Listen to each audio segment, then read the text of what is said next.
Bonjour à tous et du coup bienvenue dans cette vidéo. Donc pour aujourd'hui je voulais vous montrer ce qui a été aménagé sur le jardin à la base division de l'association Les Apprentis Baladins. Donc des espaces qui ont été aménagés pour les insectes, les mammifères, les oiseaux et puis aussi des espaces de nourriture donc pour qu'ils puissent passer cet hiver. Donc c'est un petit peu pour l'instant de la récupération, un petit peu avec tout ce que j'avais sous la main. Donc là on a par exemple une bâche en dessous du bois qui a séché et du coup donc ça permet d'avoir un bon abri ici, donc c'est assez gros, assez volumineux et donc pourquoi pas des hérissons, des renards, l'un ou l'autre bien évidemment. Ici on a une botte de foin, donc sous la botte de foin j'ai mis une palette et donc pareil on a un espace abrité pour qu'il y ait des petits rongeurs qui s'y glissent parce que les rongeurs sont les bienvenus au jardin. Ici donc sur la première planche le petit titi du jardin. Donc comme vous pouvez voir on a des beaux petits légumes, du chou-cal, du chou-fleur, des carottes, des betteraves. Donc moi je ne chasse pas les mulots, ils ont leur place ici, je partage, j'ai de la chance de ne pas me faire envahir. Donc du coup s'ils veulent en manger un peu, ils peuvent. Du coup je fais du paillage.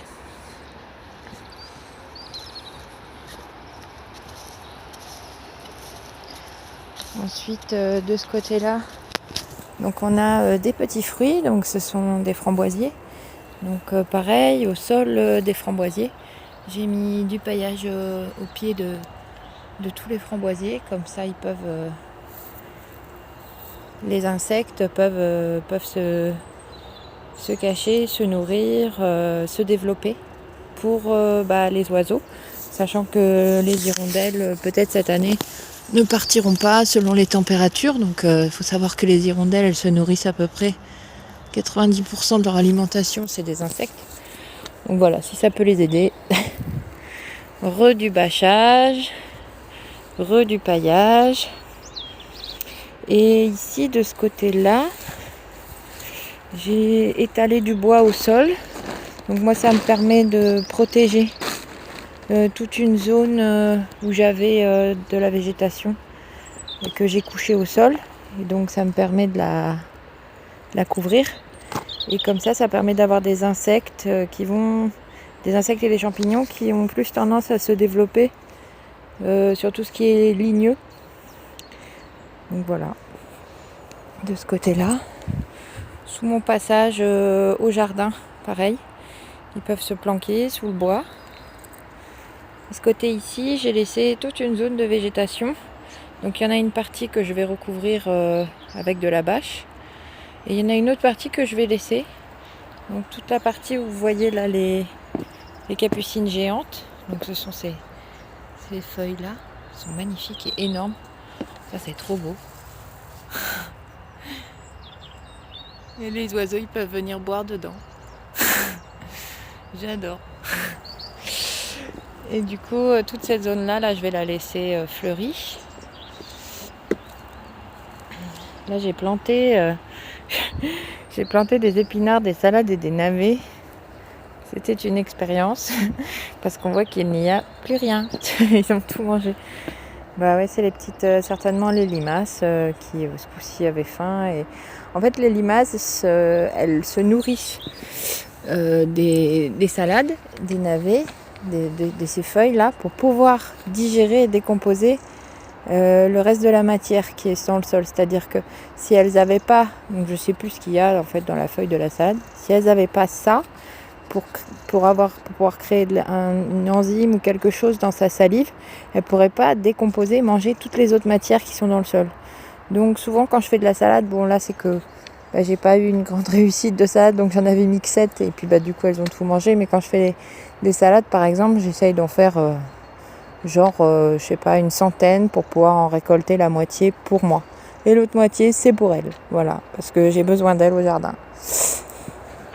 la magnifique rhubarbe que j'avais sur mon balcon à Chavagne, qui du coup a trouvé sa place, elle est bien heureuse. Et donc quand par exemple il y a une tige qui va tomber, qui va être trop lourde ou qui va pourrir pour laisser la place aux autres tiges, et bien souvent moi en fait je laisse ces tiges là au sol parce que ces tiges, ça leur permet en fait aux insectes de pouvoir se cacher dedans. Donc on connaît les pince-oreilles, les carabes, il y a aussi les coccinelles qui aiment se nicher dans les espaces un peu creux plus, de bois un peu sec.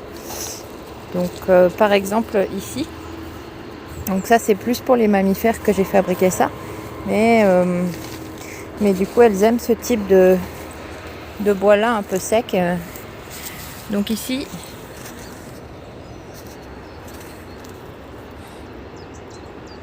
j'ai fabriqué un abri, donc pourquoi pas hérissons aussi. Donc c'est un lit de palettes pourries. Il y avait des champignons, des insectes, et avec du branchage et du foin. Donc j'ai mis plusieurs couches comme ça, les unes sur les autres. Et donc ce sera soit pour les insectes, soit pour les petits mammifères, en espérant qu'il y ait un petit hérisson qui se planque dedans, ou tout en bas un crapaud. Voilà.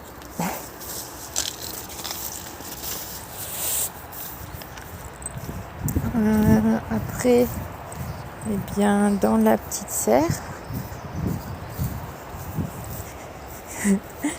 Salut bébé. Oh oui, tu es beau. Dans la petite serre, du coup, je laisse le paillage.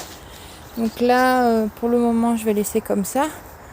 L'oranger est magnifique. À l'intérieur se nichent des petites araignées ou des grosses araignées. Du coup, je les laisse faire leur toile parce que voilà, qu'elles se nourrissent aussi des insectes qui volent à gauche à droite. Elles s'installent aussi sur les pieds de tomates. Donc ça ne me dérange pas. Les melons, on arrive à la fin. Donc du coup, pareil, je vais recouvrir tout ça. Et puis, je sais que l'année dernière, le crapaud, il venait de par là. Donc est-ce qu'il est encore là ? Je ne sais pas. Et donc pour finir, donc je pense que je vais installer dans la petite serre des tournesols, donc que j'avais plantés, qui ont séché. Et du coup je pense que je vais faire des guirlandes de tournesol pour donner des petites graines aux mésanges et aux petits oiseaux qui vont rester et qui consomment pas mal de graines. Voilà, c'est riche en calories, en vitamines, donc ça sera très bien pour eux. Et puis les gros tournesols qu'il y a au jardin, je les garderai peut-être plus pour nous, pour l'apéro. Voilà. Bon je suis contente de vous avoir fait un petit tour. Donc bien évidemment c'est qu'un début, c'est le premier hiver qui se prépare, les premiers jours sombres de l'année. Donc